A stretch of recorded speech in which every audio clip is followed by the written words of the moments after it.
അസ്സലാമു അലൈക്കും വറഹ്മത്തുള്ളാഹി വബറകാതുഹു. അഊദു ബില്ലാഹി മിനശ് ശൈത്വാനിർ റജീം. ബിസ്മില്ലാഹിർ റഹ്മാനിർ റഹീം. അൽഹംദുലില്ലാഹി റബ്ബിൽ ആലമീൻ വസ്സലാത്തു വസ്സലാമു അലാ റസൂലില്ലാഹ് വഅലാ ആലിഹി വസഹ്ബിഹി അജ്മഈൻ. അമ്മാ ബഅദ്. റബ്ബി ഇശ്റഹ് ലി സദ്രി വയസ്സിർ ലി അംരി വഹ്ലുൽ ഉഖ്ദതം മിൻ ലിസാനി യഫ്ഖഹു ഖൗലി. സഹോദരങ്ങളെ, റസൂലുള്ളാഹി സ്വല്ലല്ലാഹു അലൈഹി വസല്ലമയുടെ ജീവചരിത്രം, സീറത്തുൻ നബവിയ്യ, ആ ഒരു വിഷയത്തിൻ്റെ തുടർച്ചയെന്നോണം 71ാമത്തെ ഒരു ഭാഗത്ത്. അപ്പോൾ നമ്മൾ ഉഹുദുമായിട്ട് ബന്ധപ്പെട്ട ചരിത്രത്തിലൂടെയാണ് നമ്മൾ കടന്നുപോയിക്കൊണ്ടിരിക്കുന്നത്. കഴിഞ്ഞ ഭാഗത്ത് ഓർക്കുന്നുണ്ടാകും, മുസ്ലിം സൈന്യം ആ വെള്ളിയാഴ്ച ദിവസം ജുമുഅാനന്തരം മുസ്ലിം സൈന്യം മദീനയിൽ നിന്ന് പുറപ്പെട്ട് ഒരു രഹസ്യ വഴിയെല്ലാം താണ്ടി അവർ ഉഹുദിൻ്റെ ഭാഗത്തെത്തുകയാണ്. ഉഹുദ് മലയുടെ ഒരറ്റത്ത് മുസ്ലിം സൈന്യം താവളമടിക്കുകയാണ്. അവിടെയാണ് നമ്മൾ പറഞ്ഞു നിർത്തിയത്. അപ്പോൾ ഉഹുദ് മല പിന്നിലും മദീനയെ മുന്നിലുമാക്കി, അതായത് ശത്രു സൈന്യം മുസ്ലിങ്ങൾക്കും മദീനക്കും ഇടയിൽ വരുന്ന രൂപത്തിലായിരുന്നു മുസ്ലിം സൈന്യം ആ യുദ്ധക്കളത്തിൽ ക്യാമ്പ് ചെയ്തത്. അപ്പോൾ യുദ്ധക്കളത്തിലുള്ള മുസ്ലിം ആ സൈന്യത്തിൻ്റെ ക്യാമ്പിനെ സംബന്ധിച്ച് പറയുന്ന സന്ദർഭത്തിൽ മുസ്ലിങ്ങൾക്ക് വേണ്ടി ഒരല്പം ഉയർന്ന സ്ഥലമാണ് റസൂലുള്ളാഹി സ്വല്ലല്ലാഹു അലൈഹി വസല്ലം മുസ്ലിം സൈന്യത്തിൻ്റെ ക്യാമ്പിന് വേണ്ടി തിരഞ്ഞെടുത്തത്. അപ്പോൾ യുദ്ധക്കളത്തിൽ ഉയർന്ന സ്ഥലം ലഭിക്കുന്നതിന് വളരെയധികം പ്രാധാന്യം അർഹിക്കുന്നുണ്ട്. ഞാൻ പറഞ്ഞു തരേണ്ടതില്ല, കാരണം തീർച്ചയായിട്ടും ആ ഉയർന്ന ഭാഗത്ത് നിൽക്കുന്ന ആളുകൾക്കായിരിക്കും യുദ്ധത്തിൽ ആധിപത്യം ഉണ്ടാവുക. കാരണം ഉയർന്ന ഭാഗത്തു നിന്നും മൊത്തത്തിൽ ആ യുദ്ധത്തിൻ്റെ ഒരു ഫുൾ വ്യൂ ഒരേ സന്ദർഭത്തിൽ ലഭിക്കാനും അതിനനുസരിച്ച് ആ യുദ്ധത്തിൻ്റെ സന്ദർഭത്തിൽ ശത്രുക്കളുടെ മൊത്തം നീക്കം ഓരോ സന്ദർഭത്തിലും കൃത്യമായിട്ട് നിരീക്ഷിക്കാനും അതിനനുസരിച്ച് തന്ത്രങ്ങൾ മെനയാനെല്ലാം ആ സൈന്യാധിപൻ അതുവഴി സാധ്യമാകുമെന്നുള്ള. അതുമാത്രമല്ല, ഇനി എങ്ങാനും യുദ്ധത്തിൽ പരാജയം സംഭവിക്കുകയാണെങ്കിൽ ശത്രുക്കളുടെ കയ്യിൽ ബന്ദികളായി അകപ്പെടാതെ ആ ഉയർന്ന ഭാഗത്തേക്ക് അവർക്ക് ഓടി രക്ഷപ്പെടാൻ സാധിക്കും. അതായത് ഉയർന്ന സ്ഥലമായതുകൊണ്ട് തന്നെ താഴെ നിന്ന് അവർ ഫോളോ ചെയ്യുന്ന സന്ദർഭത്തിൽ അവരെ ആക്രമിച്ച് കീഴടക്കാൻ എളുപ്പമാണ്. അതെല്ലാം മുന്നോട്ടുള്ള ചരിത്രത്തെ നമ്മൾ കാണാനിരിക്കുകയാണ്. ഇപ്പം നേരെ മറിച്ച് മറുവശത്ത് ഖുറൈശികൾക്ക് ഒരല്പം താഴ്ന്ന ഒരു താഴ്വാര പ്രദേശമാണ് ഖുറൈശികൾക്ക് അവരുടെ താവളമായിട്ട് ലഭിച്ചിട്ടുള്ളത്. ഇപ്പോൾ യുദ്ധക്കളത്തിൻ്റെ മൊത്തത്തിലുള്ള ഒരു ലേ ഔട്ട് പരിശോധിക്കുന്ന സന്ദർഭത്തിൽ നിങ്ങൾ പിറകിൽ ഇമേജ് കാണുന്നുണ്ടാകും. ഞാൻ പറഞ്ഞിരുന്നു കഴിഞ്ഞ ഭാഗത്ത്, ഉഹുദ് എന്നുള്ളത് ഒരൊറ്റ മലയല്ല, മറിച്ച് നിരവധി 7 കിലോമീറ്ററിലധികം വരുന്ന നിരവധി മലനിരകളാണ്. അപ്പോൾ അവിടെ റസൂലുള്ളാഹി സ്വല്ലല്ലാഹു അലൈഹി വസല്ലം, റസൂലുള്ളാഹിൻ്റെ ഒരു ജീനിയസ് എന്താണെന്ന് വെച്ചാൽ, മുസ്ലിങ്ങൾക്ക് വേണ്ടി വളരെ തന്ത്രപ്രധാനമായിട്ടുള്ളൊരു ലൊക്കേഷനാണ് റസൂലുള്ളാഹി സ്വല്ലല്ലാഹു അലൈഹി വസല്ലം മുസ്ലിങ്ങളുടെ താവളമായിട്ട് തിരഞ്ഞെടുത്തിട്ടുള്ളത്. കാരണം എന്താണെന്ന് വെച്ചാൽ, മുസ്ലിങ്ങൾ ആ ക്യാമ്പ് ചെയ്ത ഭാഗത്ത്, മുസ്ലിങ്ങളുടെ പിറകു ഭാഗത്ത് ആ കൂറ്റൻ ഉഹുദ് മലയാണ്. അപ്പോൾ പിറകു ഭാഗം ആ കൂറ്റൻ ഉഹുദ് മലയാൽ സംരക്ഷിതാണ്. അതേപോലെ തന്നെ വലതു ഭാഗത്തും ഉഹുദ് മലയാണ്. അപ്പോൾ ഈ രണ്ട് ഭാഗത്തും പിന്നീട് നോക്കേണ്ടതില്ല. അപ്പോൾ വലതു ഭാഗവും പിറകു ഭാഗവും ആ കൂറ്റൻ ഉഹുദ് മലയാൽ സംരക്ഷിതാണ്. പിന്നീട് ഓപ്പണായിട്ടുള്ള ഇടത് ഭാഗം ഓപ്പണാണ്. പക്ഷേ ആ ഓപ്പണായിട്ടുള്ള ഇടത് ഭാഗത്തിൻ്റെ മധ്യത്തിൽ ഒരു വലിയ കുന്നുണ്ട്. ജബലുൽ ഐനൈൻ എന്നുള്ള പേരിലുള്ള ഒരു കുന്നാണ് ഇടത് ഭാഗത്തുള്ളത്. അത് ജബലുൽ ഐനൈൻ എന്ന അക്കാലത്തും പിന്നീട് യുദ്ധാനന്തരം അത് ജബലുർ റുമ എന്ന പേരിലും പ്രസിദ്ധമായി തീരുന്നുണ്ട്. അതായത് മറ്റൊരു സൈഡ് പോയിന്റ് പല സന്ദർഭത്തിലും പല ആളുകളും മദീന സിയാറത്ത് ചെയ്യുന്ന സന്ദർഭത്തിൽ അതാണ് ഉഹുദെന്ന് തെറ്റിദ്ധരിക്കാറുണ്ട്. ആ ഒരു ചെറിയ കുന്ന്, ഇന്ന് ചെറിയ കുന്നാണ്, നമുക്ക് തീർച്ചയായിട്ടും അക്കാലഘട്ടത്ത് ഇന്നുള്ളതിനേക്കാൾ ഒരു 6-7 ഇരട്ടി വലുപ്പത്തിലായിരിക്കും അക്കാലഘട്ടത്തിൽ ഉണ്ടാവുക. കാരണം തീർച്ചയാണ് 1400ഓളം വർഷം നിരവധി ലക്ഷക്കണക്കിന് അല്ലെങ്കിൽ കോടിക്കണക്കിന് ആളുകൾ കയറി ഇറങ്ങി. ആ സിയാറത്ത് ചെയ്യുന്ന ആളുകളെല്ലാം കയറിയതുകൊണ്ട് തന്നെ അതിൻ്റെ ഒരു സൈസ് ഇന്ന് ഒരുപാട് കുറഞ്ഞിട്ടുണ്ട്. അപ്പോൾ ചുരുക്കത്തിൽ ആ ജബലുൽ ഐനൈനാണ് ഇടത് ഭാഗത്ത് മധ്യത്തിലുള്ളത്. അപ്പോൾ അതുകൊണ്ട് തന്നെ റസൂലുള്ളാഹി സ്വല്ലല്ലാഹു അലൈഹി വസല്ലം ആ ഭാഗത്ത് ആ കുന്നിൻ്റെ മുകളിൽ 50ഓളം അമ്പെയ്ത്തുകാരെ റസൂലുള്ളാഹി സ്വല്ലല്ലാഹു അലൈഹി വസല്ലം ഭിന്നസിക്കുകയാണ്. അതുവഴി ഇടത് ഭാഗവും റസൂലുള്ളാഹി സ്വല്ലല്ലാഹു അലൈഹി വസല്ലം അടക്കുകയാണ്. അപ്പോൾ 3 ഭാഗത്തും, അതായത് വലതും പിറകു ഭാഗത്തും ഉഹുദ് മലയും, ഇടത് ഭാഗത്താകട്ടെ ആ കുന്നിന് മുകളിലുള്ള അമ്പെയ്ത്തുകാർ. അപ്പോൾ 3 ഭാഗവും പ്രൊട്ടക്റ്റഡ് ആണ്. ഇനി ഓപ്പൺ ആയിട്ടുള്ളത് ആ മുന്നിലുള്ള ആ ഒരല്പം ഭാഗം മാത്രമാണ്. നിങ്ങൾ പിറകിൽ ആ അനിമേഷനിൽ കാണുന്നുണ്ടാകും. അതായത് ഒരു ബോട്ടിൽ നെക്ക് പോലെയുള്ള ആ ഒരു പ്രദേശം, ചെറിയൊരു ഏരിയ, 300 മീറ്ററോളം വരുന്ന ആ ഒരു ഏരിയ, അതിലൂടെ വേണം ഖുറൈശികൾക്ക് മുസ്ലിങ്ങൾ ആക്രമിക്കാൻ. ഇപ്പോൾ മുസ്ലിങ്ങളെ സംബന്ധിച്ചിടത്തോളം അവർക്ക് യുദ്ധക്കളത്തിലുള്ള ഏറ്റവും വലിയൊരു അഡ്വാൻറ്റേജ്, മുസ്ലിങ്ങൾക്ക് ആ മുന്നിലേക്ക് മാത്രം, ആ ഒരു ചെറിയ ഭാഗത്തേക്ക് മാത്രം ഫോക്കസ് ചെയ്താൽ മതി. ബാക്കിയുള്ള 3 ഭാഗവും സംരക്ഷിതമാണ്. അപ്പോൾ അവിടെ ഒരു സൈനിക നായകൻ എന്നുള്ള നിലയ്ക്ക് റസൂലുള്ളാഹിന്റെ മിലിറ്ററി ജീനിയസ് നോക്കുക. അതായത് മുസ്ലിം സൈന്യം വെറും 700 മാത്രമാണ്. അതേ സന്ദർഭത്തിൽ മറുവശത്ത് ഖുറൈശി സൈന്യം 3000ഓളം വരുന്ന, അതായത് 4 ഇരട്ടിയിലധികമാണ് ശത്രു സൈന്യം ഉള്ളത്.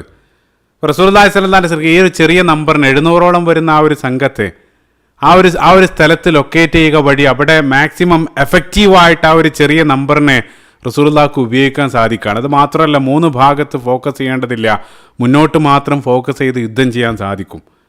അതേ സന്ദർഭത്തിൽ മറുവശത്ത് ഖുറൈശികൾക്ക് അത്രത്തോളം വലിയൊരു നമ്പറുണ്ട്, അത് കാര്യമായിട്ടുള്ളൊരു ഫലം യുദ്ധക്കളത്തിൽ ചെയ്യാതെ വരും. കാരണം എന്താണെന്ന് വെച്ചാൽ എത്ര നമ്പർ ഉണ്ടെങ്കിൽ ഈ ഒരു ചെറിയ ഏരിയ ഫോക്കസ് ചെയ്ത് വേണം അവർക്ക് മുസ്ലിങ്ങളോട് യുദ്ധം ചെയ്യാൻ. അപ്പോൾ ആ മൊത്തം പ്ലാൻ അതിമനോഹരമാണ്. പക്ഷേ ആ മൊത്തം പ്ലാനിലുള്ള ഒരേ ഒരു സ്ട്രാറ്റജിക് വീക്ക്നെസ് എന്താണെന്ന് വെച്ചാൽ അത് ഇടത് ഭാഗത്തുള്ള ജബലുൽ ഐനൈൻ, ആ ജബലുർ റുമയാണെന്ന് റസൂലുള്ളാഹി സ്വല്ലല്ലാഹു അലൈഹി വസല്ലം കൃത്യമായിട്ട് മനസ്സിലായിരുന്നു.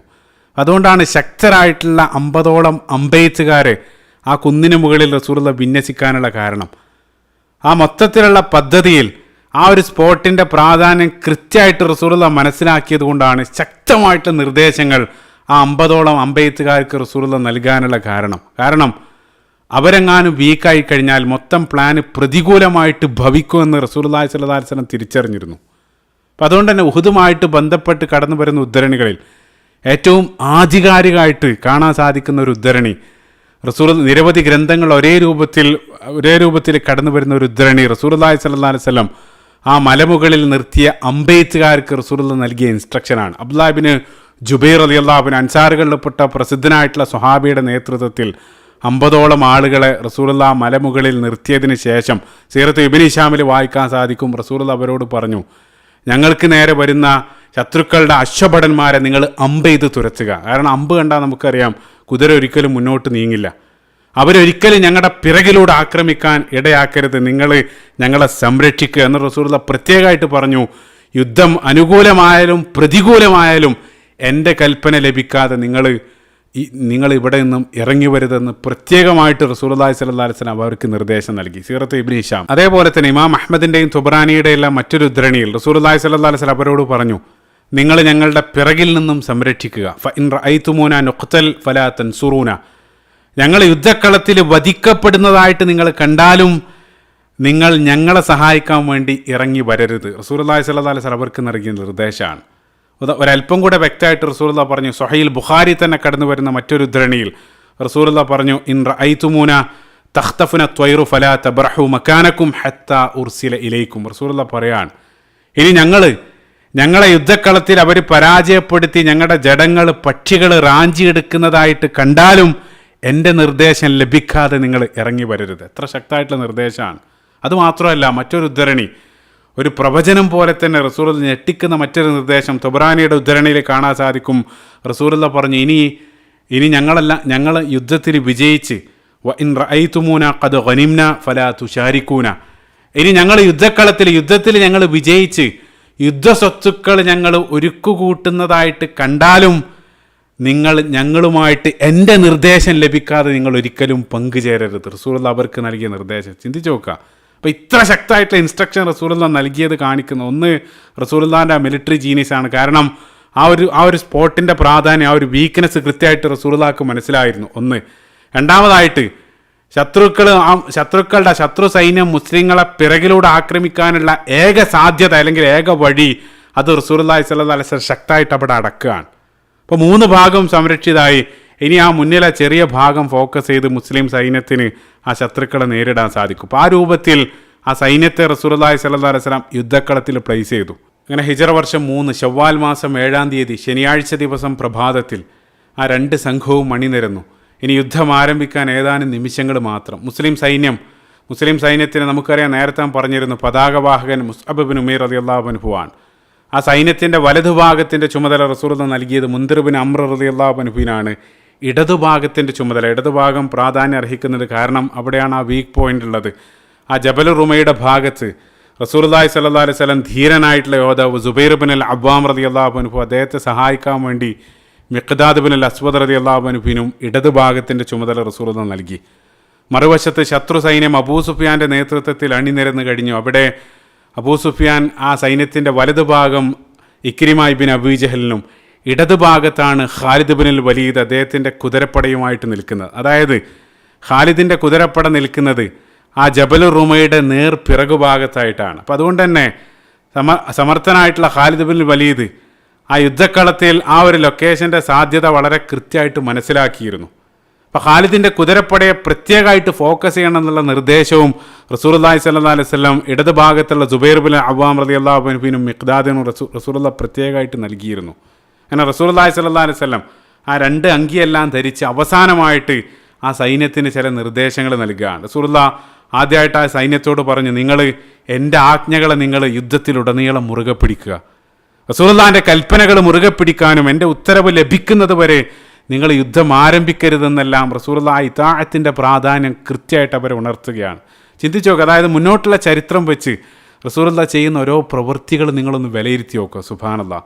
ആദ്യമായിട്ട് റസൂലുള്ളാഹി ആജ്ഞകൾ അത് മുറുകെ പിടിക്കുന്നതിൻ്റെ പ്രാധാന്യം അവരെ ഉണർത്തി. രണ്ടാമതായിട്ട് റസൂലുള്ളാഹി ക്ഷമ അവലംബിച്ചുകൊണ്ട് ധീരമായി ശത്രുക്കളുമായിട്ട് ആ യുദ്ധക്കളത്തിൽ പോരാടാനുള്ള ചില നിർദ്ദേശങ്ങളും റസൂലുള്ളാഹി സ്വല്ലല്ലാഹു അലൈഹി വസല്ലം ആ സൈന്യത്തിന് അവസാനമായിട്ട് നൽകി. അതിനുശേഷം ആ അണികളെ മുഴുവൻ ആവേശം കൊള്ളിക്കാൻ വേണ്ടി, നമുക്കറിയാം അത് ഏതൊരു യുദ്ധത്തിലും, അത് ഇസ്ലാമിക ചരിത്രത്തിലാണെങ്കിലും മറ്റുള്ള യുദ്ധചരിത്രങ്ങളിലെല്ലാം ആ യുദ്ധത്തിന് തൊട്ടു മുമ്പായിട്ട് ആ സൈനിക നായകൻ അണികൾ അവരെ ഇൻസ്പയർ ചെയ്യാൻ വേണ്ടി ചില മനോഹരമായിട്ടുള്ള പ്രഭാഷണങ്ങൾ നടത്താറുണ്ട്. ചരിത്രത്തിൽ പല യുദ്ധത്തിൻ്റെയും ഗതികൾ തന്നെ അത്തരത്തിലുള്ള നിർദ്ദേശങ്ങൾ അല്ലെങ്കിൽ അവസാനമായിട്ട് അവർക്ക് നൽകുന്ന ചില ഉപദേശങ്ങളും പ്രഭാഷണങ്ങളെല്ലാം ആ യുദ്ധത്തിൻ്റെ തന്നെ ഗതി നിർണ്ണയിക്കാറുണ്ട്. അതിലൂടെ ലഭിക്കുന്ന ആ ഒരു ഇൻസ്പിറേഷൻ, അതിൻ്റെ ഇമ്പാക്റ്റ് യുദ്ധത്തിൽ വളരെ വലുതായിരിക്കും. റസൂലുള്ളാഹി സ്വല്ലല്ലാഹു അലൈഹി വസല്ലം അവസാനമായിട്ട് അണികൾ ആവേശം കൊള്ളിക്കാൻ വേണ്ടി റസൂലുള്ളാഹി തൻ്റെ വാളുകൾ ഉയർത്തിപ്പിടിച്ചുകൊണ്ട് റസൂലുള്ളാഹി ചോദിച്ചു. അനസ് ഇബ്നു മാലിക് റളിയല്ലാഹു അൻഹു ഉദ്ധരിക്കുന്ന ഹദീസ് സ്വഹീഹ് മുസ്ലിമിൽ കാണാൻ സാധിക്കും. റസൂലുള്ളാഹി ചോദിച്ചു, മൻ യഖുദു മിന്നി ഹാദാ, എൻ്റെ ഈ വാളുകൾ ഏറ്റെടുക്കാൻ ആരാണുള്ളത്? ആ സന്ദർഭത്തിൽ അണികളിലുള്ള മുഴുവൻ ആളുകളും പല ആളുകളും അന യാ റസൂലുള്ളാഹി, പ്രത്യേകമായിട്ട് അലി ഇബ്നു അബീ ത്വാലിബ് റളിയല്ലാഹു അൻഹു, ഉമർ ഇബ്നുൽ ഖത്താബ് റളിയല്ലാഹു അൻഹു, സുബൈർ ഇബ്നുൽ അവ്വാം റളിയല്ലാഹു അൻഹു, എല്ലാ ആളുകളും ആ വാൾ ഏറ്റെടുക്കാൻ വേണ്ടി അവർ മുന്നോട്ട് വരാൻ. ആ സന്ദർഭത്തിൽ റസൂലുള്ളാഹി സ്വല്ലല്ലാഹു അലൈഹി വസല്ലം വീണ്ടും ചോദിച്ചു, മൻ യഖുദു ഹാദ സൈഫ് ബിഹഖ്ഖിഹി, ഈ വാളിനോടുള്ള ബാധ്യത നിറവേറ്റിക്കൊണ്ട് ഏറ്റെടുക്കാൻ ആരാണുള്ളത്? അതാണ് റസൂലുള്ളാഹി സ്വല്ലല്ലാഹു അലൈഹി വസല്ലം ആ സന്ദർഭത്തിൽ അവരോട് ചോദിച്ചത്. ആ സന്ദർഭത്തിൽ ആ സദസ്സ് അണികൾ മുഴുവൻ നിശബ്ദരാവാൻ. ഉടനെ തന്നെ അണികൾക്കിടയിൽ നിന്നും ഒരു ചോദ്യം ഉയരുകയാണ്. ഒരാൾ ചോദിച്ചു, വമാ ഹഖ്ഖുഹു യാ റസൂലുള്ളാഹ്, ഓ പ്രവാചകർ, എന്താണ് ആ വാളിനോടുള്ള ബാധ്യത? ആ ചോദിക്കുന്നത് അൻസാറുകളിൽപ്പെട്ട പ്രസിദ്ധനായിട്ടുള്ള ഒരു സ്വഹാബി അബൂ ദുജാന റളിയല്ലാഹു അൻഹു ആണ്. അദ്ദേഹം ധീരനായിട്ടുള്ള യോദ്ധാവാണ്. അബൂ ദുജാന എന്നുള്ളത് അദ്ദേഹത്തിൻ്റെ കുനിയാണ്. യഥാർത്ഥത്തിലുള്ള പേര് സിമാക്ക് ഇബ്നു ഖറശ റളിയല്ലാഹു അൻഹു. അദ്ദേഹം ചോദിക്കുകയാണ്, ഓ പ്രവാചകർ, എന്താണ് ആ വാളിനോടുള്ള ബാധ്യത? അപ്പോൾ റസൂലുള്ളാഹി സ്വല്ലല്ലാഹു അലൈഹി വസല്ലം പറഞ്ഞു, റസൂലുള്ളാഹി ആ വാൾ ഉയർത്തിക്കൊണ്ട് പറഞ്ഞു, ഈ വാള് വളയുന്നത് വരെ ശത്രുവുമായിട്ട് ധീരമായി യുദ്ധക്കളത്തിൽ പോരാടുക. ആ ഒരു ബാധ്യത നിറവേറ്റിക്കൊണ്ട് ഈ വാൾ ആരാണ് ഏറ്റെടുക്കാനുള്ളത്? അപ്പോൾ അത് കേട്ട ഉടനെ തന്നെ അബൂ ദുജാന റളിയല്ലാഹു അൻഹു പറഞ്ഞു, അന അഖുദുഹു ബിഹഖ്ഖിഹി യാ റസൂലുള്ളാഹ്, ഓ പ്രവാചകരെ, ഞാൻ അതിൻ്റെ ബാധ്യത നിർവഹിച്ചുകൊണ്ട് തന്നെ ആ വാൾ ഏറ്റെടുക്കാൻ തയ്യാറാണ്. അബൂ ദുജാന റളിയല്ലാഹു അൻഹു ആ വാൾ ഏറ്റുവാങ്ങാൻ. അപ്പോൾ എന്തുകൊണ്ടാണ് ഇത്രയും ധീരരായിട്ടുള്ള ഉമർ ഇബ്നുൽ ഖത്താബ് റളിയല്ലാഹു അൻഹുവും അലി ഇബ്നു അബീ ത്വാലിബ് റളിയല്ലാഹു അൻഹുവും സുബൈർ ഇബ്നുൽ അവ്വാം റളിയല്ലാഹു അൻഹു എല്ലാം ഉണ്ടായിട്ടും റസൂലുള്ളാഹി ഈ സ്വഹാബിക്ക് തന്നെ വാൾ നൽകാനുള്ള കാരണം, ഈ ഒരു സംശയം പ്രധാനമായിട്ട് അവിടെ ഉണ്ടായിരുന്ന സുബൈർ ഇബ്നുൽ അവ്വാം റളിയല്ലാഹു അൻഹുവിൻ്റെ മനസ്സിലുണ്ടായിരുന്നു. ഞങ്ങൾക്കൊന്നും നൽകാതെ എന്തുകൊണ്ടാണ് അദ്ദേഹത്തിന് റസൂലുള്ളാഹി നൽകിയത്? എന്തെങ്കിലും ഒരു കാരണം ഉണ്ടായിരിക്കണം. അപ്പോൾ സുബൈർ ഇബ്നുൽ അവ്വാം റളിയല്ലാഹു അൻഹു ആ ഒരു ചോദ്യം മനസ്സിലിട്ട്. ഇൻഷാ അല്ലാഹ് അതിനുള്ള ഉത്തരം അദ്ദേഹം യുദ്ധക്കളത്തിൽ തേടുന്നുണ്ട്. ഇൻഷാ അല്ലാഹ് അത് പിന്നീട് നമ്മൾ അതിലേക്ക് വരും. അപ്പോൾ അബൂ ദുജാന റളിയല്ലാഹു അൻഹു അദ്ദേഹം ആ വാൾ ഏറ്റുവാങ്ങണം. അദ്ദേഹത്തെ സംബന്ധിച്ച് ചില കാര്യങ്ങൾ, അദ്ദേഹം ധീരനായിട്ടുള്ള യോദ്ധാവാണ്. നേരത്തെ പറഞ്ഞു, ജാഹിലിയ കാലത്ത് തന്നെ അദ്ദേഹത്തിൻ്റെ ധീരത പ്രസിദ്ധമാണ്. അദ്ദേഹത്തിന് ഒരു തലപ്പാവ് ഉണ്ടായിരുന്നു, ഒരു ചുവന്ന തലപ്പാവ്. ആ തലപ്പാവ് അമാമത്തുൽ മൗത്ത് അല്ലെങ്കിൽ മരണത്തിൻ്റെ തലപ്പാവ് എന്നുള്ള പേരിൽ ആ നാട്ടിൽ പ്രസിദ്ധമായിരുന്നു. കാരണം അബൂ ദുജാന യുദ്ധക്കളത്തിൽ ആ ചുവന്ന തലപ്പാവ് ധരിച്ചു കഴിഞ്ഞാൽ പിന്നീട് അദ്ദേഹവുമായിട്ട് നേരിടാൻ വരുന്ന ആളുകൾക്കെല്ലാം മരണമായിരുന്നു. അത്രയും ധീരനായിട്ടുള്ള യോദ്ധാവായിരുന്നു അബൂ ദുജാന റളിയല്ലാഹു അൻഹു. റസൂലുള്ളാഹി സ്വല്ലല്ലാഹു അലൈഹി വസല്ലമയുടെ കയ്യിൽ നിന്നും ആ വാള് സ്വീകരിച്ചതിന് ശേഷം അബൂ ദുജാന തൻ്റെ ആ തലപ്പാവ്, ആ ചുവന്ന തലപ്പാവെല്ലാം തലയിൽ ധരിച്ച് നെഞ്ചും പിരിച്ച് അബൂ ദുജാന യുദ്ധക്കളത്തിൽ അങ്ങോട്ടും ഇങ്ങോട്ടും ഇങ്ങനെ നടന്നു. അപ്പം മറുവശത്ത് ശത്രുക്കൾ ഇതെല്ലാം കണ്ടുകൊണ്ടിരിക്കുകയാണ്. ശത്രുക്കൾ അബൂ ദുജാന ആ തലപ്പാവും ധരിച്ച് ആ നെഞ്ചു പിരിച്ചുള്ള ആ ഒരു ധീരതയോടെയുള്ള നടത്തം അവരിങ്ങനെ അത് കണ്ടു നിൽക്കുകയാണ്. ആ സന്ദർഭത്തിൽ റസൂലുള്ളാഹി സ്വല്ലല്ലാഹു അലൈഹി വസല്ലം ആ ഒരു സന്ദർഭത്തിൽ പോലും റസൂലുള്ളാഹി അവരെ ഉപദേശിച്ച് റസൂലുള്ളാഹി പറഞ്ഞു, ഇന്നഹാ ലമിശ്യത്തുൻ യബ്ഗളഹുല്ലാഹു വറസൂലുഹു ഇല്ലാ ഫീ ഹാദൽ മക്കാൻ. റസൂലുള്ളാഹി പറഞ്ഞു, ഈ രൂപത്തിലുള്ള നടത്തം, ഈ തക്കബ്ബറോടുകൂടെ അല്ലെങ്കിൽ അഹങ്കാരത്തോടു കൂടെയുള്ള ഈ രൂപത്തിലുള്ള നടത്തം അള്ളാഹുവും റസൂലും വെറുക്കുന്നതാണ്, അള്ളാഹുവും റസൂലും ഇഷ്ടപ്പെടുന്നില്ല. പക്ഷേ റസൂൽ ഒരു എക്സെപ്ഷനായിട്ട് പറഞ്ഞു, ഇല്ലാ ഫി ഹാദൽ മക്കാൻ, ഈ ഒരു സന്ദർഭത്തിലൊഴികെ. അതായത് യുദ്ധക്കളം എന്നുള്ളത് എക്സെപ്ഷനാണ്. നമുക്കറിയാം യുദ്ധം എന്നുള്ളത് അവിടെ ധീരതയും അതേപോലെ തന്നെ വീര്യവും ആ ഉശിരെല്ലാം കാണിക്കേണ്ട സ്ഥലമാണ്. അവിടെ വിനയവും അതല്ല മറിച്ച് ആ ധീരതയോടുകൂടെ നെഞ്ചു വിരിക്കേണ്ട സ്ഥലങ്ങളാണ്.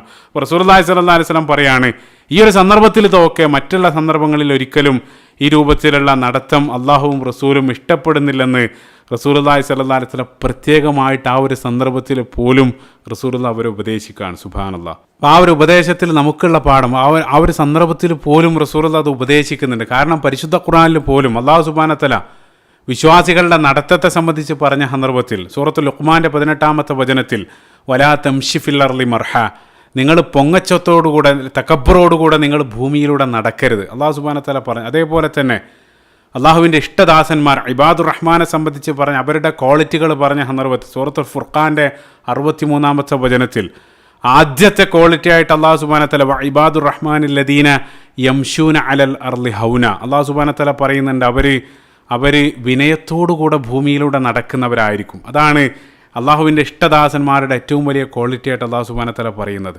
അപ്പോൾ നടത്തം എന്നുള്ളത് വളരെയധികം പ്രാധാന്യം അർഹിക്കുന്നുണ്ട്. മറ്റൊരു സൈഡ് പോയിന്റ്, അത്ഭുതകരമായിട്ടുള്ളൊരു കാര്യം, ഇന്നത്തെ മോഡേൺ സോഷ്യൽ സൈക്കോളജിസ്റ്റുകളെല്ലാം അവർ നടത്തവുമായിട്ട് ബന്ധപ്പെട്ടതിന് അവർ പറയാറുണ്ട്. അതായത് ഒരാളുടെ പേഴ്സണാലിറ്റിയുടെ നല്ലൊരു ഭാഗം അയാളുടെ നടത്തം തന്നെ വിളിച്ചു പറയുന്നു എന്നുള്ളതാണ്. അപ്പോൾ അതിൽ അത്തരത്തിലുള്ള നിരവധി പഠനങ്ങൾ കാണാൻ സാധിക്കും. അതിൽ വേഗത്തിലുള്ള ഫാസ്റ്റ് വാക്കേഴ്സിനെ സംബന്ധിച്ച് അവർ പറയുന്നത് ഒരാൾ വേഗത്തിൽ നടക്കുക എന്നുള്ളത് അയാളുടെ നിരവധി പേഴ്സണാലിറ്റി ഗുണങ്ങളാണ് വിളിച്ചു പറയുന്നത്. അതായത് അത്തരം വേഗത്തിൽ നടക്കുന്ന ആളുകൾ അവർ അങ്ങേയറ്റം ധൈര്യശാലികളായിരിക്കും, അതേപോലെ തന്നെ അവർ കോൺഫിഡൻ്റ് ആയിരിക്കും, അതേപോലെ തന്നെ അവർ അങ്ങേയറ്റം ആത്മവിശ്വാസമുള്ള ആളുകളായിരിക്കും, അതേപോലെ തന്നെ അവർ വളരെ സോഷ്യലായിരിക്കും, ഉത്തരവാദിത്വ ബോധമുള്ള ആളുകൾ, അതേപോലെ തന്നെ സമയത്തിന് വില കൽപ്പിക്കുന്ന ആളുകൾ. ഇത്തരത്തിലുള്ള നിരവധി ഗുണങ്ങൾ അത്തരത്തിലുള്ള പഠനങ്ങളിലൂടെ അവർ പറയുന്നുണ്ട്. അവിടെ അത്ഭുതപ്പെടുത്തിയൊരു കാര്യം, ഇപ്പം റസൂലുള്ളാഹിൻ്റെ ശമാഇലുകൾ പരിശോധിക്കുന്ന സന്ദർഭത്തിൽ നമുക്കറിയാം റസൂലുള്ളാഹിൻ്റെ നടത്തവുമായിട്ട് ബന്ധപ്പെട്ട് നിരവധി ഉദ്ധരണികൾ റസൂലുള്ളാഹി അങ്ങേയറ്റം അതിവേഗത്തിൽ നടക്കുന്ന റസൂലുള്ളാഹിൻ്റെ പ്രകൃതം ആ രൂപത്തിലായിരുന്നു. സുബ്ഹാനല്ലാഹ്. അപ്പോൾ വിശ്വാസികളെ സംബന്ധിച്ചിടത്തോളം അവർ അങ്ങേയറ്റം വിനയത്തോടുകൂടെ നടക്കേണ്ടവരാണ്. പക്ഷേ ഇവിടെ റസൂലുള്ളാഹി സ്വല്ലല്ലാഹു അലൈഹി വസല്ലം ഒരു എക്സെപ്ഷനായിട്ട് ഈ ഒരു സന്ദർഭത്തെ റസൂലുള്ളാഹി സ്വല്ലല്ലാഹു അലൈഹി വസല്ലം മാറ്റി നിർത്താണ്. കാരണം യുദ്ധ സന്ദർഭമാണ്. റസൂലുള്ളാഹി സ്വല്ലല്ലാഹു അലൈഹി വസല്ലം ഈ രൂപത്തിൽ ആ അണികളിൽ ആവേശം ഉയർത്താൻ വേണ്ടി റസൂലുള്ളാഹി ആ ഒരു ചോദ്യം, ആ വാളുമായിട്ട് ബന്ധപ്പെട്ട ആ ഒരു ചോദ്യമെല്ലാം നടത്തി ആ രൂപത്തിൽ ആ സൈന്യത്തെ ഒരുക്കി നിർത്തുകയാണ്. ഇനി നമ്മൾ മറുവശത്തേക്ക് നോക്കുകയാണ്. മറുവശത്ത് ഖുറൈശി സൈന്യം അബൂ സുഫിയാൻ്റെ നേതൃത്വത്തിൽ, ഒരു ഭാഗത്ത് ഖാലിദ് ബിനുൽ വലീദും മറുഭാഗത്ത് ഇക്രിമ ബിൻ അബീ ജഹലും, അവരുടെ നേതൃത്വത്തിൽ ആ സൈന്യം സജ്ജമായിരിക്കുകയാണ്. ആ സൈന്യത്തിലുള്ള കാലാൾപ്പടക്ക് നേതൃത്വം നൽകുന്നത് സഫ്വാൻ ബിൻ ഉമയ്യയാണ്, ഉമയ്യ ബിൻ ഖലഫിൻ്റെ മകൻ. ഉമയ്യ ബിൻ ഖലഫ് നമുക്കറിയാം ബദറിൽ അയാൾ മുസ്ലിങ്ങൾ വധിച്ചിട്ടുണ്ട്. അതേപോലെ തന്നെ ഖുറൈശി സൈന്യത്തിലുണ്ടായിരുന്ന അമ്പെയ്ത്തുകാർ റുമാത്ത്, അവർക്ക് നേതൃത്വം നൽകിയത് അബ്ദുല്ലാഹി ബിൻ ഉബയ്യ് ബിൻ അബീ റബിയക്കാണ് അതിനുള്ള ചുമതല അബൂ സുഫിയാൻ നൽകിയത്. അതേപോലെ തന്നെ എടുത്തു പറയേണ്ട മറ്റൊരു കാര്യം, ആ ഖുറൈശി സൈന്യത്തിൻ്റെ പതാകവാഹകരായിരുന്നത് ആ ഖുറൈശി ഗോത്രം ബനു അബ്ദുദ്ദാർ ഗോത്രക്കാർക്കായിരുന്നു പതാക വഹിക്കാനുള്ള ചുമതല. അത് ഈ ഒരു യുദ്ധത്തിൽ മാത്രമല്ല, ജാഹിലിയ കാലം മുതലേ അത് അവർക്ക് പൂർവികമായിട്ട് കിട്ടിയ ഒരു അവകാശമാണ്. അതായത് നിങ്ങൾ ഓർക്കുന്നുണ്ടാവും, സീറിയയുടെ ആരംഭ ഭാഗത്ത് നമ്മൾ പറഞ്ഞിരുന്നു ഖുറൈശി എന്നുള്ളത് വലിയൊരു ഗോത്രമാണ്. അതായത് ഖുറൈശി എന്ന ആ ഒരു വൃക്ഷത്തിൻ്റെ നിരവധി ശാഖകളുണ്ട്. അതേപോലെ തന്നെ ഖുറൈശി എന്നുള്ള ആ ഒരു ഗോത്രത്തിൻ്റെ നിരവധി സബ് ട്രൈബുകൾ, ബനു ഹാഷിം, ബനു മഖ്സൂം, ബനു ഉമയ്യ, ഇതെല്ലാം ഖുറൈശികളുടെ നിരവധി സബ് ട്രൈബുകളാണ്. അതിൽ ഓരോ ഗോത്രക്കാർക്കും ഓരോ പ്രധാനപ്പെട്ട ചുമതലകൾ അവർ വിഭജിച്ച് നൽകിയിരുന്നു. നമ്മൾ നേരത്തെ സീറയുടെ ആരംഭ ഭാഗത്ത് അത് പറഞ്ഞിരുന്നു. ഇപ്പോൾ ഉദാഹരണത്തിന് ആ മക്കയിലേക്ക് വരുന്ന ഹാജിമാർ, നമുക്കറിയാം ഹജ്ജ്, അത് ജാഹിലിയ കാലത്തും ഹജ്ജ് ഉണ്ടായിരുന്നു. അപ്പം അങ്ങോട്ടെത്തുന്ന ഹാജിമാരെ പരിപാലിക്കുക, അവർക്ക് ഭക്ഷണം, സിഖായ, അവർക്ക് ഭക്ഷണവും അതേപോലെ തന്നെ അന്നപാനീയങ്ങൾ നൽകുന്ന ചുമതല അതൊരു ഗോത്രത്തിന്. അതേപോലെ തന്നെ സൈനിക ചുമതല മറ്റൊരു ഗോത്രത്തിന്. ഇപ്പോൾ കാബയുടെ പരിപാലനം ഇതേ രൂപത്തിൽ ഓരോന്നായിട്ട് അവർ വിഭജിച്ചിരുന്നു. അതിൽ ബനു അബ്ദുദ്ദാർ ഗോത്രത്തിന് നൽകപ്പെട്ട ചുമതല യുദ്ധത്തിൽ പതാക വഹിക്കുക എന്നുള്ളതാണ്. അപ്പോൾ അവർ തന്നെയായിരുന്നു എല്ലാ യുദ്ധത്തിലും. ഇപ്പോൾ ആദ്യത്തെ യുദ്ധം ബദർ യുദ്ധത്തിലും അവർ പതാക വഹിച്ചു. പക്ഷേ ബദറിൽ എന്താണ് സംഭവിച്ചതെന്ന് നമുക്കറിയാം. ബദറിൽ അവർ യുദ്ധക്കളം വിട്ട് ഓടി. അപ്പോൾ അബൂ സുഫിയാൻ ആ ഉഹുദിൻ്റെ യുദ്ധം ആരംഭിക്കുന്നതിൻ്റെ തൊട്ട് മുമ്പായിട്ട് അബൂ സുഫിയാൻ ആ പതാകവാഹകരായിട്ടുള്ള ബനു അബ്ദുദ്ദാർ ഗോത്രത്തിൻ്റെ അടുത്തേക്ക് അബൂ സുഫിയാൻ നടന്നു നീങ്ങി. അവരെ സമീപിച്ചുകൊണ്ട് അബൂ സുഫിയാൻ ഒന്ന് അവരെ ചൂട് പിടിപ്പിക്കാൻ വേണ്ടി അബൂ സുഫിയാൻ പറഞ്ഞു, ഏയ് ബനു അബ്ദുദ്ദാർ ഗോത്രക്കാർ, ഓർക്കുന്നില്ലേ നിങ്ങൾ ബദറിൽ എന്താണ് നിങ്ങൾ ചെയ്തതെന്ന്? നിങ്ങൾ ആ പതാക ഇട്ട് ഓടിയതെല്ലാം നിങ്ങൾ ഓർക്കുന്നില്ലേ? അതായത് ബദറിലുള്ള ആ പരാജയത്തിൻ്റെ മൊത്തം ആ കുറ്റവും അബൂ സുഫിയാൻ ഈ ഒരു സന്ദർഭത്തിൽ അവരുടെ തലയിൽ കെട്ടിവെക്കുകയാണ്. എന്നിട്ട് അബൂ സുഫിയാൻ അവരോട് പറഞ്ഞു, പതാക വീണാൽ പിന്നെ പരാജയം എളുപ്പമാണ്. ഒന്നുകിൽ നിങ്ങൾ അർഹിക്കുന്ന രൂപത്തിൽ ആ പതാക നിങ്ങൾ ആ ഉത്തരവാദിത്ത ബോധത്തോടു കൂടി ആ പതാക ഏറ്റെടുക്കുക. ഇനി നിങ്ങൾക്ക് ആ പണി കഴിയില്ലെങ്കിൽ ഈ ഒരു സന്ദർഭത്തിൽ അത് മറ്റാരെങ്കിലും നിങ്ങൾ ഏൽപ്പിക്കുക. അപ്പോൾ ചിന്തിച്ച് നോക്കുക, അതായത് അബൂ സുഫിയാൻ ഈ ഒരു സന്ദർഭത്തിൽ ഈ കാര്യം അബൂ സുഫിയാൻ മക്കയിൽ വെച്ചോ അല്ലെങ്കിൽ ആ യാത്രാവേളയിൽ എവിടെയെങ്കിലും വെച്ച് പറയായിരുന്നു. പക്ഷേ അവിടെ ഒന്നും പറയാതെ യുദ്ധത്തിന് തൊട്ടു മുമ്പ് പറയുന്നത് വഴി, അതായത് റിവേഴ്സ് സൈക്കോളജിയാണ്, അതുവഴി അവരെ പരമാവധി പ്രകോപിപ്പിക്കുക. അത് തന്നെയായിരുന്നു അബൂ സുഫിയാൻ്റെ ലക്ഷ്യം. അപ്പം ആ തന്ത്രം ഫലിക്കുകയും ചെയ്തു. അത് കേട്ട ഉടനെ തന്നെ ബനു അബ്ദുദ്ദാർ ഗോത്രക്കാർ അവർ കോപം കൊണ്ട് ഇളകുകയാണ്. അവർ ദേഷ്യത്തിൽ അബൂ സുഫിയാനോട് പ്രതികരിക്കുകയാണ്. അവർ പറഞ്ഞു, ഞങ്ങളുടെ പതാക തിരിച്ചു ചോദിക്കുകയാണോ? ഞങ്ങളുടെ ആ ധീരത നിങ്ങൾ കാണാൻ പോവാണ്. ഈ യുദ്ധക്കളത്തിൽ ഞങ്ങൾ ധീരത എന്താണെന്ന് ഞങ്ങൾ ഇതാ യുദ്ധക്കളത്തിൽ കാണിക്കാൻ പോവാണ് എന്ന് പറഞ്ഞ് ഈ ബനു അബ്ദുദ്ദാർ ഗോത്രക്കാർ അവർ ആ പതാക ഏറ്റെടുക്കുകയാണ്. ഇപ്പോൾ സ്വന്തം അണികളെ ഈ രൂപത്തിൽ പ്രകോപിപ്പിച്ച് അവരെ യുദ്ധത്തിനേക്കെല്ലാം സജ്ജമാക്കിയതിന് ശേഷം അവസാനമായിട്ട് അബൂ സുഫിയാൻ ആ യുദ്ധത്തിന് തൊട്ടു മുമ്പ് അവസാനമായിട്ട് മുസ്ലിം സൈന്യത്തിനിടയിൽ ഭിന്നതയുണ്ടാക്കാനുള്ള ഒരു ഗൂഢശ്രമവും അതിനുവേണ്ടിയും അബൂ സുഫിയാൻ പരിശ്രമിക്കുന്നുണ്ട്. അത് എക്കാലഘട്ടം നമുക്കറിയാം, അന്ന് മാത്രമല്ല എക്കാലഘട്ടത്തും മുസ്ലിങ്ങളെ പരസ്പരം തമ്മിലടിപ്പിക്കുക എന്നുള്ളത് ശത്രുക്കൾ എക്കാലഘട്ടത്തും മുസ്ലിങ്ങൾക്കെതിരെ പ്രയോഗിച്ചൊരു ആയുധമാണ്. Divide and rule. നമുക്കറിയാം, തമ്മിലടിപ്പിച്ച് ഭിന്നിപ്പിച്ച് എളുപ്പത്തിൽ കീഴടക്കുക. അതുകൊണ്ടാണ് അല്ലാഹു സുബ്ഹാനഹു വ തആല നിരന്തരം ഐക്യത്തെ സംബന്ധിച്ചും നിങ്ങൾ ഒരുമിച്ച് നിൽക്കുന്നതിൻ്റെ പ്രാധാന്യം അല്ലാഹു സുബ്ഹാനഹു വ തആല നിരന്തരം ഉണർത്താനുള്ള കാരണം. ഇപ്പോൾ മുസ്ലിങ്ങളെ ഭിന്നിപ്പിക്കാൻ വേണ്ടി അബൂ സുഫിയാൻ പയറ്റിയ ഒരു ഗൂഢതന്ത്രം എന്താണെന്ന് വെച്ചാൽ, അബൂ സുഫിയാൻ അൻസാറുകളുടെ ഭാഗത്തേക്ക്, അതായത് മദീനയിലുള്ള അൻസാറുകളുടെ ഭാഗത്തേക്ക് അബൂ സുഫിയാൻ ഒരു ദൂതനെ അയക്കുകയാണ്. അപ്പോൾ ഒരു സന്ദേശമായിട്ട് ആ ശത്രുക്കളുടെ സൈന്യത്തിൽ നിന്ന് ഒരു ദൂതൻ അൻസാറുകളുടെ ആ ഭാഗത്തേക്ക് നടന്നു നീങ്ങി അവരുടെ അടുത്ത് പോയിട്ട് അയാൾ ഉറക്ക അൻസാറുകളോട് പറഞ്ഞു, ഏയ് അൻസാറുകളെ, നിങ്ങൾ മദീനക്കാരുമായിട്ട് ഞങ്ങൾക്ക് യാതൊരു പ്രശ്നവുമില്ല. ഞങ്ങൾക്ക് വേണ്ടത് ഞങ്ങളുടെ രക്തമായിട്ടുള്ള മക്കക്കാരെയാണ്. അപ്പം അതുകൊണ്ട് ദയവ് ചെയ്ത് അവരെ ഞങ്ങൾക്കായിട്ട് വിട്ടുതരിക. നിങ്ങളെ ഞങ്ങൾ ഒഴിവാക്കി തരാം. നിങ്ങളുമായിട്ട് യുദ്ധം ഏറ്റുമുട്ടുക എന്നുള്ളത് ഞങ്ങളുടെ അജണ്ടയിൽ ഇല്ലാത്ത കാര്യമാണ്. നിങ്ങളായിട്ട് യുദ്ധം ചെയ്യേണ്ട യാതൊരു ആവശ്യവും ഞങ്ങൾക്കില്ല. അപ്പം അതുകൊണ്ട് ഞങ്ങളുടെ രക്തമായിട്ടുള്ള മക്കക്കാരെ മാത്രമായിട്ട് വിട്ടുതരികയാണെങ്കിൽ ഞങ്ങൾ നിങ്ങളെ ഒഴിവാക്കി തരാം. അതായിരുന്നു അബൂ സുഫിയാൻ്റെ ദൂതൻ അവരുടെ മുന്നിൽ പോയി പറഞ്ഞത്. അതായത് എങ്ങനെയെങ്കിലും അവരെ ഭിന്നിപ്പിക്കാനുള്ള ശ്രമമാണ്. ഇപ്പോൾ വിശ്വാസം ഹൃദയത്തിലുണ്ടാക്കുന്ന ആ ബോണ്ടും അവരുടെ ആ രക്തബന്ധവും അതൊന്നും യഥാർത്ഥത്തിൽ മനസ്സിലാക്കാനുള്ള ഈമാൻ ആ സന്ദർഭത്തിൽ അബൂ സുഫിയാൻ ഉണ്ടായിരുന്നില്ല. അപ്പം അതുകൊണ്ട് തന്നെ അൻസാറുകൾ അത് കേട്ട ഉടനെ തന്നെ ശക്തമായിട്ടുള്ള ചുട്ട മറുപടി നൽകി അൻസാറുകൾ അയാളെ പറഞ്ഞേക്കാണ്. അപ്പം അയാൾ എളിഭ്യനായിട്ട് തിരിച്ചു വരികയാണ്. അബൂ സുഫിയാൻ്റെ അടുത്തേക്ക് തന്നെ തിരിച്ചു വന്നു. അപ്പം ആ രൂപത്തിലുള്ള തന്ത്രം വില പോകില്ലെന്ന് കണ്ട സന്ദർഭത്തിൽ അബൂ സുഫിയാൻ അവസാനമായിട്ട് മറ്റൊരു ശ്രമം കൂടെ നടത്തുകയാണ്. അപ്പം ആ ഒരു ശ്രമവും അബൂ സുഫിയാൻ നേരിട്ടല്ല നടത്തുന്നത്, മറിച്ച് ആ ശത്രു സൈന്യത്തിലുണ്ടായിരുന്ന പ്രധാനപ്പെട്ടൊരു വ്യക്തി അയാൾ അബൂ സുഫിയാനെ സമീപിച്ചുകൊണ്ട് പറഞ്ഞു, ഏയ് നിങ്ങൾക്ക് വേണ്ടത് അവർക്കിടയിൽ ഭിന്നിപ്പുണ്ടാക്കലല്ലേ? ആ ഒരു ജോലി വളരെ എളുപ്പത്തിൽ എനിക്ക് ചെയ്യാൻ സാധിക്കും.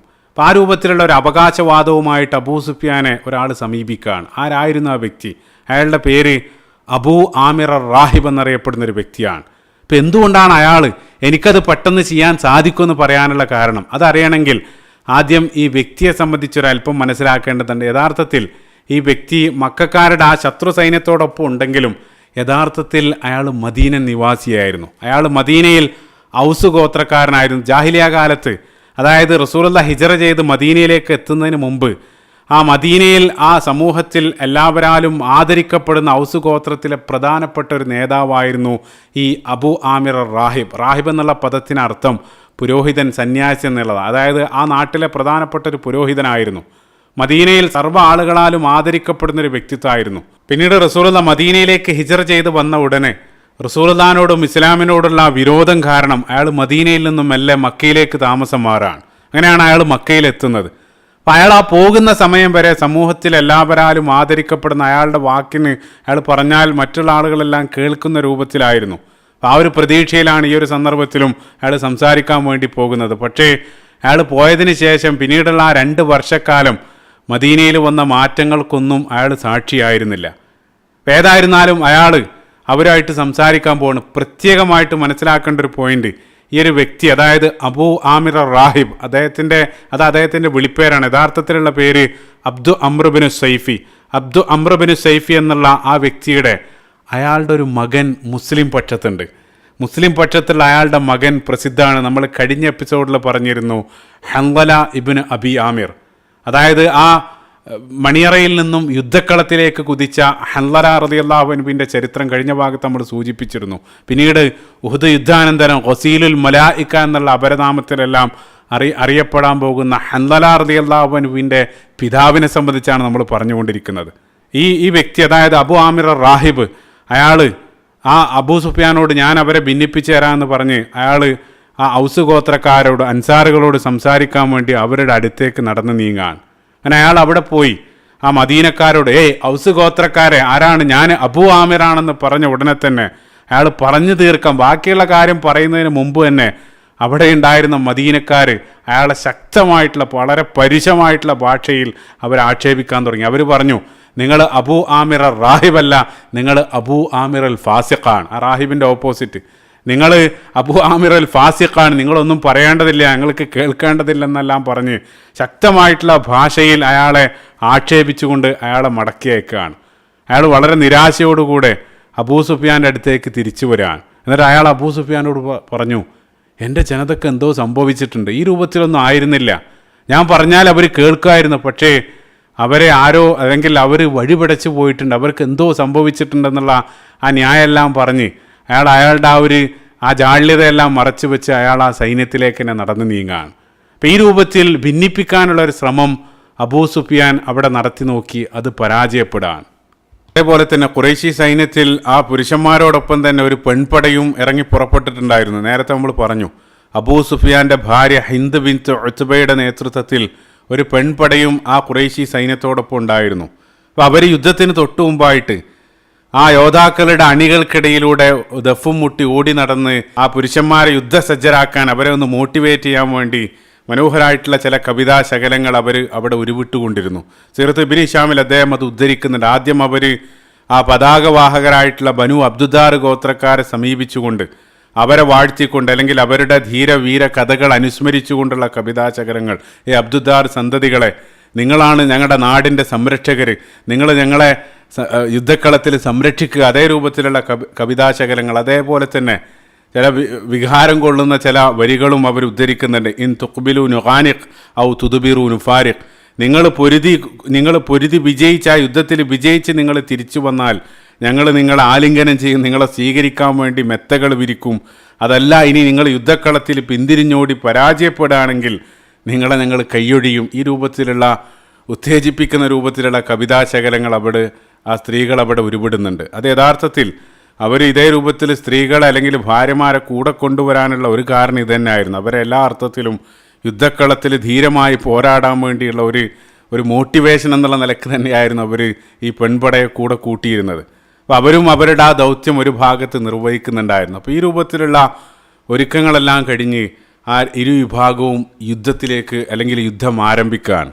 അക്കാലത്ത് അറേബ്യൻ യുദ്ധത്തിൽ നമുക്കറിയാം, ഏതൊരു യുദ്ധത്തിനെയും ആരംഭത്തിൽ ദ്വന്ദ്വ യുദ്ധം മുബാർസകളാണ്. ബദറിൽ നിങ്ങൾ ഓർക്കുന്നുണ്ടാവും. അപ്പോൾ ആ രൂപത്തിൽ അവിടെ യുദ്ധക്കളത്തിൽ അതിനുവേണ്ടി തിരികൊളുത്തുന്നത് ഖുറൈശികളുടെ ഒരു പതാകവാഹകനാണ്. അതായത് ഖുറൈശി പതാകവാഹകൻ ബനു അബ്ദുദാർ ഗോത്രത്തിൽപ്പെട്ട ത്വൽഹ ഇബ്നു അബി ത്വൽഹയാണ്.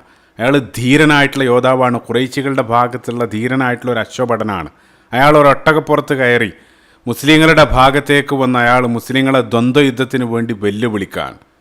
ആ സന്ദർഭത്തിൽ അയാൾ വളരെ ശക്തനായിട്ടുള്ള യോദ്ധാവാണ്. അപ്പോൾ അതുകൊണ്ട് തന്നെ അയാളെ നേരിടാൻ പലരും ഒന്ന് അറച്ച സന്ദർഭത്തിൽ സുബൈർ ബിൻ അൽ അവ്വാം റളിയല്ലാഹു അൻഹു, മറ്റൊരു റിപ്പോർട്ടിൽ അലി ബിൻ അബീ ത്വാലിബ് റളിയല്ലാഹു അൻഹു ഒരു സിംഹത്തെ പോലെ അയാളുടെ മേലേക്ക് ചാടി വീഴാൻ. അങ്ങനെ നിമിഷ നേരം കൊണ്ട് ആ ത്വൽഹ ഇബ്നു അബീ ത്വൽഹയെ അലി ബിൻ അബീ ത്വാലിബ് റളിയല്ലാഹു അൻഹു വകവരുത്താൻ. ഈ ഒരു മനോഹരമായിട്ടുള്ള ഈ ഒരു ദൃശ്യം കണ്ട സന്ദർഭത്തിൽ റസൂലുള്ളാഹി സ്വല്ലല്ലാഹു അലൈഹി വസല്ലം, അതായത് ഇത്രയും ധീരനായിട്ട് വെല്ലുവിളിച്ച് നിമിഷ നേരം കൊണ്ട് അയാളുടെ കഥ കടിച്ച ആ സീന് കണ്ട സന്ദർഭത്തിൽ റസൂലുള്ളാഹി സ്വല്ലല്ലാഹു അലൈഹി വസല്ലം സന്തോഷത്തോടു കൂടെ തക്ബീർ മുഴക്കി, അല്ലാഹു അക്ബർ. റസൂലുള്ളാഹിൻ്റെ ആ തക്ബീർ കേട്ട സന്ദർഭത്തിൽ ആ മുസ്ലിം അണികൾ മുഴുവൻ ഉറക്കെ തക്ബീർ വിളിക്കാൻ. അതോടെ ആ ദ്വന്ദ്വ യുദ്ധത്തോടുകൂടെ ആ യുദ്ധം ആരംഭിക്കുകയാണ്. ഒരു തീ പോലെ ആ യുദ്ധം കത്തിപ്പടരാൻ. ഇപ്പോൾ മുസ്ലിങ്ങളുടെ ഒരു ഭാഗം മുഴുവൻ ആ ബനു അബ്ദുദ്ദാർ ഗോത്രക്കാരെയാണ് ഫോക്കസ് ചെയ്യുന്നത്. കാരണം അവരാണ് പതാകവാഹകർ. അപ്പോൾ ഞാൻ നേരത്തെ പറഞ്ഞിരുന്നു, പതാക വീണ് കഴിഞ്ഞാൽ യുദ്ധത്തിൽ അത് സിംബോളിക്കായിട്ട് പരാജയമാണ്. അപ്പോൾ അതുകൊണ്ട് തന്നെ പ്രധാനപ്പെട്ട മുസ്ലിം യോദ്ധാക്കളെല്ലാം ആ ബനു അബ്ദുദ്ദാർ ഗോത്രക്കാരെ ഫോക്കസ് ചെയ്താണ് യുദ്ധം ചെയ്യുന്നത്. അപ്പോൾ ആദ്യത്തെ ആ പതാകവാഹകനായിട്ടുള്ള ആദ്യത്തെ വ്യക്തിയെ ത്വൽഹ ഇബ്ൻ അബീ ത്വലഹയെ അലി ഇബ്ൻ അബീ ത്വാലിബ് റളിയല്ലാഹു അൻഹു അല്ലെങ്കിൽ സുബൈർ ഇബ്ൻ അവ്വാം റളിയല്ലാഹു അൻഹു കീഴടക്കി. അതിനുശേഷം അയാളുടെ കയ്യിൽ നിന്നും ആ പതാക ഏറ്റെടുക്കുന്നത് അതേ ഗോത്രത്തിൽപ്പെട്ട അയാളുടെ മറ്റൊരു സഹോദരൻ അബൂ ഷൈബ ഉസ്മാൻ ബിൻ അബീ ത്വൽഹ, അതായത് അയാളുടെ മറ്റൊരു സഹോദരനാണ് ആ പതാക ഏറ്റെടുത്തത്. അയാൾ പതാക ഏറ്റെടുത്ത ഉടനെ തന്നെ ഹംസ റളിയല്ലാഹു അൻഹു അസദുല്ലാഹി വ റസൂലിഹി, അള്ളാഹുവിൻ്റെ റസൂലിൻ്റെയും സിംഹം എന്നറിയപ്പെടുന്ന ആ ധീരനായിട്ടുള്ള യോദ്ധാവ് ഹംസ റളിയല്ലാഹു അൻഹു അയാളുടെ മേലേക്ക് ചാടി വീഴാൻ. ഹംസ റളിയല്ലാഹു അൻഹുവിൻ്റെ ഒരൊറ്റ വെട്ടിന് തന്നെ അയാളുടെ കഥയും കഴിയാൻ. ഉടനെ തന്നെ പതാക അടുത്ത വ്യക്തി, അതായത് രണ്ടാമത്തെ വ്യക്തിയും അവിടെ വീണു. മൂന്നാമതായിട്ട് അയാളുടെ മറ്റൊരു സഹോദരൻ അബൂ സഅദ് ബിൻ അബീ ത്വൽഹ, അയാളാണ് മൂന്നാമതായിട്ട് പതാക ഏറ്റെടുക്കുന്നത്. അയാൾ ചിന്തിച്ചു നോക്ക്, അതായത് ഈ ബനു അബ്ദുദ്ദാർ ഗോത്രത്തിൽപ്പെട്ട ഓരോ സഹോദരങ്ങൾ മാറി മാറി ആ പതാക ഏറ്റെടുക്കുകയാണ്. അപ്പം മൂന്നാമത്തെ വ്യക്തി ആ പതാക ഏറ്റെടുത്ത ഉടനെ തന്നെ മുസ്ലിങ്ങളുടെ ഭാഗത്തുള്ള ഒരു സമർത്ഥനായിട്ടുള്ള അമ്പെയ്ത്തുകാരൻ സഅദ് ബിൻ അബി വക്കാസ് റളിയല്ലാഹു അൻഹു, പ്രസിദ്ധനായിട്ടുള്ള സ്വഹാബിയാണ്. അയാൾ ആ സഅദ് റളിയല്ലാഹു അൻഹു അതായത് മൂന്നാമത്തെ വ്യക്തിക്ക് നേരെ അമ്പെയ്തു. ആ അമ്പ് ഉന്നം തെറ്റിയില്ല, നേരെ അയാളുടെ തൊണ്ടക്കുടിയിൽ പതിച്ച് അയാളും നിലം പതിക്കുകയാണ്. ഈ രൂപത്തിൽ മാറി മാറി ഒന്നിനു പിറകെ മറ്റൊന്നായിട്ട് 6ഓളം ആളുകളിലേക്ക് ആ കൊടി കൈമാറ്റം ചെയ്യപ്പെട്ടു. ആ 6 ആളെയും ബനു അബ്ദുദ്ദാർ ഗോത്രത്തിൽപ്പെട്ട 6 ആളെയും മുസ്ലിങ്ങൾ വകവരുത്താണ്. പ്രത്യേകം മനസ്സിലാക്കുക, ഈ 6 ആളും ബനു അബ്ദുദ്ദാറിൽ അബൂ ത്വൽഹയുടെ സന്തതികളാണ്. 6 ആളുടെയും പേരിൻ്റെ അവസാനം ഇബ്ൻ അബീ ത്വൽഹ കാണാൻ സാധിക്കും. 6 ആളെയും മുസ്ലിങ്ങൾ വകവരുത്തി. ഈ 6 ആളുകളും ആ പതാകയ്ക്ക് ചുറ്റും അവിടെ മരണപ്പെട്ട് കിടക്കുകയാണ്.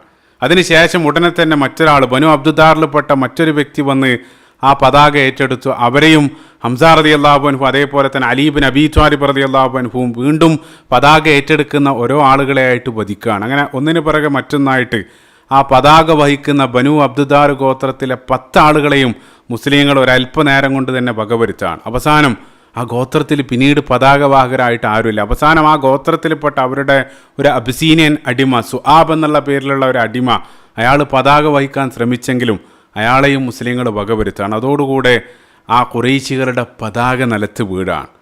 പിന്നീട് അത് വഹിക്കാൻ ബനു അബ്ദുദ്ദാർ ഗോത്രത്തിൽ ഒരാളുണ്ടായിരുന്നില്ല. അപ്പോൾ പതാക വീഴുക എന്ന് പറയുന്നത് യുദ്ധത്തിലെ പരാജയത്തിലേക്കുള്ള ഏറ്റവും പ്രധാനപ്പെട്ട ഒരു സൈനാണ്. ഈ രൂപത്തിൽ മുസ്ലിം സൈന്യം ഒരു ഭാഗത്ത് ആ പതാകവാഹകരിലേക്ക് ഫോക്കസ് ചെയ്തുകൊണ്ടിരിക്കുന്ന സന്ദർഭത്തിൽ തന്നെ മറുഭാഗത്ത് ആ രണാങ്കണത്തിൽ പൊരിഞ്ഞ സംഘടന നടന്നുകൊണ്ടിരിക്കുകയാണ്. അലി റളിയല്ലാഹു അൻഹു, ഹംസ റളിയല്ലാഹു അൻഹു, ഉമർ ഖത്താബ് റളിയല്ലാഹു അൻഹു എല്ലാം ധീരമായ യുദ്ധക്കളത്തിൽ ഒരു കൊടുങ്കാറ്റ് പോലെ ആഞ്ഞടിച്ചുകൊണ്ടിരിക്കുകയാണ്. ഹംസ റളിയല്ലാഹു അൻഹുവിനെ പ്രത്യേകമായിട്ട് പരാമർശിക്കേണ്ടത്, ഹംസ റളിയല്ലാഹു അൻഹു അദ്ദേഹം ഇൻഷാ അല്ലാഹ് ഈ ഒരു യുദ്ധത്തിൽ ഷഹീദാവുമ്പോഴാണ്. ഇൻഷാ അല്ലാഹ് അത് അടുത്ത ഭാഗത്ത് നമ്മൾ വിശദീകരിക്കുന്നതാണ്. അപ്പം അതിനു മുമ്പ് തന്നെ ആ യുദ്ധത്തിൻ്റെ ആരംഭ ഭാഗത്ത് നിമിഷ നേരം കൊണ്ട് 30ഓളം ആളുകളെ ഹംസ റളിയല്ലാഹു അൻഹു ഒറ്റക്ക് വകവരുത്തുന്നത്. ആ രൂപത്തിൽ ധീരമായി അവർ പോരാടിക്കൊണ്ടിരിക്കുകയാണ്. അവരോടൊപ്പം തന്നെ യുദ്ധക്കളത്തിൽ ധീരമായി പോരാടിക്കൊണ്ടിരിക്കുന്ന മറ്റൊരു വ്യക്തിയെ പ്രത്യേകമായിട്ട് പരാമർശിക്കേണ്ടതുണ്ട്. അത് അബൂ ദുജാന റളിയല്ലാഹു അൻഹു ആണ്. തുടക്കത്തിൽ നമ്മൾ പറഞ്ഞിരുന്നു, അബൂ ദുജാന റളിയല്ലാഹു അൻഹു റസൂലുള്ളാഹിൻ്റെ ആ വാള്, എൻ്റെ വാൾ ആരേറ്റെടുക്കുന്ന റസൂലുള്ളാഹി ചോദിച്ച സന്ദർഭത്തിൽ അവസാനമായിട്ട് ആ വാൾ ഏറ്റുവാങ്ങിയ വ്യക്തിയാണ്. ഇപ്പോൾ സുബൈർ ബിൻ അവ്വാം റളിയല്ലാഹു അൻഹു ഉദ്ധരിക്കുകയാണ്. നേരത്തെ ഞാൻ തുടക്കത്തിൽ ഞാൻ പറഞ്ഞിരുന്നു, പ്രത്യേകം ഓർത്തു വെക്കാൻ. സുബൈർ റളിയല്ലാഹു അൻഹു പറയാണ്, റസൂലുള്ളാഹി സ്വല്ലല്ലാഹു അലൈഹി വസല്ലമയുടെ ആ വാള് ആരേറ്റെടുക്കുമെന്ന് ചോദിച്ച സന്ദർഭത്തിൽ ഞാനായിരുന്നു ആദ്യം അത് ഏറ്റുവാങ്ങാമെന്ന് പറഞ്ഞത്. ആ സന്ദർഭത്തിലും എനിക്ക് നൽകാതെ റസൂലുള്ളാഹി സ്വല്ലല്ലാഹു അലൈഹി വസല്ലം അബൂ ദുജാനക്കാണ് അവസാനം ആ വാള് നൽകിയത്. ആ സന്ദർഭത്തിൽ ഫഖുൽതു ഫീ നഫ്സി അന ഇബ്നു സൊഫിയ, ഞാൻ സൊഫിയ അതായത് ബിൻതു അബ്ദുൽ മുത്തലിബ്, സൊഫിയ ബിൻതു അബ്ദുൽ മുത്തലിബ് അമ്മത്ത് റസൂലുള്ളാഹ്, അതായത് റസൂലുള്ളാഹിൻ്റെ അമ്മായിയായിട്ടുള്ള സൊഫിയ റളിയല്ലാഹു അൻഹയുടെ പുത്രനാണ് ഞാൻ. അതേപോലെ തന്നെ ഞാൻ ഖുറൈശിയാണ്, ധീരനായിട്ടുള്ള യോദ്ധാവാണ്. ഇതെല്ലാമായിട്ടും എന്തുകൊണ്ടാണ് റസൂലുള്ളാഹി എനിക്ക് ആ വാള് നൽകാതിരുന്നതെന്നുള്ള ഒരു സംശയം ആ സന്ദർഭത്തിൽ എൻ്റെ മനസ്സിലുണ്ടായിരുന്നു. അതിനുള്ള ഉത്തരം കണ്ടെത്താൻ വേണ്ടി ഞാൻ യുദ്ധക്കളത്തിൽ അബൂ ദുജാനയെ അയാളറിയാതെ ഞാൻ ഫോളോ ചെയ്തു. ആ സന്ദർഭത്തിൽ സുബൈർ ബിൻ അവ്വാം റളിയല്ലാഹു അൻഹു പറയാണ്, യുദ്ധക്കളത്തിൽ അയാളുടെ ആ പോരാട്ടം കണ്ട സന്ദർഭത്തിൽ എനിക്കതിനുള്ള ഉത്തരം ലഭിച്ചു. കാരണം ആ മരണത്തിൻ്റെ അമാമത്തുൽ മൗത്ത്, ആ മരണത്തിൻ്റെ തലപ്പാവ്, ആ ചുവന്ന തലപ്പാവും ധരിച്ച് അബൂദുജാന യുദ്ധക്കളത്തിൽ അതിവേഗത്തിൽ കുതിച്ചുകൊണ്ടിരിക്കുകയാണ്. മുന്നിൽ കാണുന്ന ഒരാളെയും അയാൾ വിടുന്നുണ്ടായിരുന്നില്ല. തൻ്റെ വാളിന് മുന്നിൽ വരുന്ന ഏതൊരാളെയും വകവരുത്തിക്കൊണ്ടൊരു കൊടുങ്കാറ്റ് പോലെ യുദ്ധക്കളത്തിൽ അബൂദുജാന പോരാടിക്കൊണ്ടിരിക്കുകയാണ്. ഇബ്നു കസീർ അതേപോലെ തന്നെ സീറത്ത് ഇബ്നു ഹിശാമിലെല്ലാം കാണാൻ സാധിക്കും. സുബൈർ ഇബ്നു അവ്വാം റളിയല്ലാഹു അൻഹു തുടരാണ്. അങ്ങനെ യുദ്ധക്കളത്തിൽ ഒരല്പം ഞാൻ അയാളെ വീട്ടിച്ചു കൊണ്ടിരിക്കുന്ന സന്ദർഭത്തിൽ യുദ്ധക്കളത്തിൽ മുസ്ലിങ്ങൾക്ക് വലിയൊരു തലവേദന സൃഷ്ടിച്ചു കൊണ്ടിരിക്കുന്ന ഒരു ശത്രുപക്ഷത്തുള്ളൊരു വ്യക്തി ഉണ്ടായിരുന്നു. അയാളെ കീഴടക്കാൻ ഒരാൾക്കും സാധിക്കുന്നില്ല. അയാൾ മുസ്ലിങ്ങളെ അതിശക്തമായിട്ട് പോരാടിക്കൊണ്ടിരിക്കുകയാണ്. ആ സന്ദർഭത്തിൽ ഞാൻ എൻ്റെ മനസ്സിൽ ഞാൻ പ്രാർത്ഥിച്ചു, ദഅവത്തുല്ലാഹ യജ്മഅ ബൈനഹുമ, അതായത് ആ വ്യക്തിയെ അബൂദുജാന ഒന്ന് കണ്ടുമുട്ടണേ എന്ന് ഞാൻ ആ യുദ്ധക്കളത്തിൽ വെച്ച് പ്രാർത്ഥിച്ചു. ഉടനെ തന്നെ അല്ലാഹു സുബ്ഹാനഹു വ തആല ആ പ്രാർത്ഥന സ്വീകരിച്ചു. ഏറെ നേരം വൈകാതെ തന്നെ ആ വ്യക്തി, അതായത് ശത്രുപക്ഷത്ത് ധീരമായി പോരാടിക്കൊണ്ടിരിക്കുന്ന ആ വ്യക്തി അബൂദുജാനയുടെ മുന്നിൽ പെട്ടു.